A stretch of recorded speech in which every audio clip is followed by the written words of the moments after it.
Hi, my name is Phil McNair, and welcome to the Mindful Classroom. This is a workshop about identifying, understanding, and managing student and faculty stressors. Hey, we all have stress to one degree or another, right? How does stress affect you, not only as a person, but as an educator? And how do you think it affects your students? How can you recognize symptoms of stress in your classrooms? And what is this called post-traumatic stress disorder? Do you know what that is and what the symptoms of it are and how it might show up in your classrooms? What resources are available to you to help your students deal with stress or PTSD? And what can you do to make your life and your teaching less stressful? My name's Phil McNair, and after a long career in the Army, I've become an online educator. I was in the Pentagon on 9/11 and have seen the effects of PTSD and stress firsthand, and in my second career I've carried that interest over into the classroom. My colleagues and I have done research on stress and PTSD and online education, and I believe we have some things that would be appropriate to show you. Could online classes be better for a student that has PTSD, for example, compared to classes taught on a traditional campus? These are some of the things we'll look at in this workshop. Just to put the topic in context, hundreds of thousands of military students on active duty and veterans are now taking college classes, and the predominance of those are being taken online.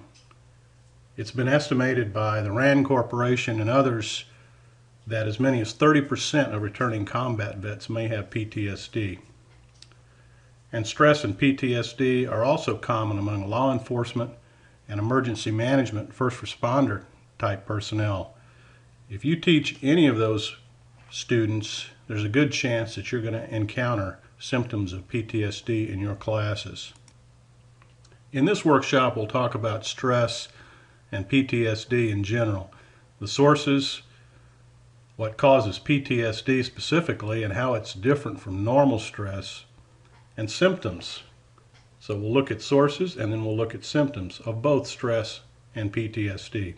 Then we'll talk about how those symptoms can show up in your classrooms, particularly in your online classrooms. We'll talk about information and resources to help you work with your students who may exhibit those symptoms and who may be disruptive to your classes. And we'll share some tips and techniques to help you identify and mitigate your own sources of stress. These are the objectives for our workshop. Successful participants should be able at the end to explain the definitions, causes, and basic symptoms of stress and PTSD, as well as identify resources and techniques that may be useful to them in dealing with students who manifest those symptoms. We'll talk about a concept called online educator burnout, which is really stress that's focused particularly on online educators. And we'll identify strategies and resources to help you mitigate the effects of online educator burnout. In our workshop, we'll read things, we'll discuss things in discussion boards.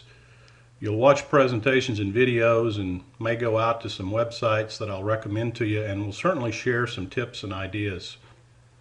There'll be a couple of required discussion forums, as well as a couple of very short quizzes just to help you make sure that you're on the right track with understanding. Toward the end, we'll have a live synchronous session in which I'll summarize the important information we've covered in the workshop, and I'll review some additional information for you as well. We'll have a culminating assignment, which will be a short paper that will describe at least two things you can do to help your students in a stressful situation in the classroom, or help yourself reduce your own stress. You know, this workshop is not like one of your rigorous college classes, but it is important that you get some feedback as we go along to make sure you're on the right track. So your participation in the required forums will be assessed.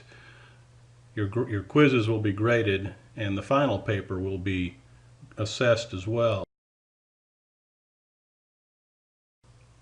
And to get a satisfactory grade, You'll need to get an assessment of satisfactory on all your forums, plus a score of 75% or higher on the quizzes, and a score of 75% on the final paper. And I stress this final paper is very short. We're talking about a page or so.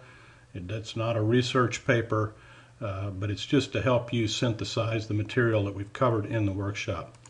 I hope that you join us for this workshop if you believe that this is one that might be of benefit to you, and I look forward to seeing you. Thank you.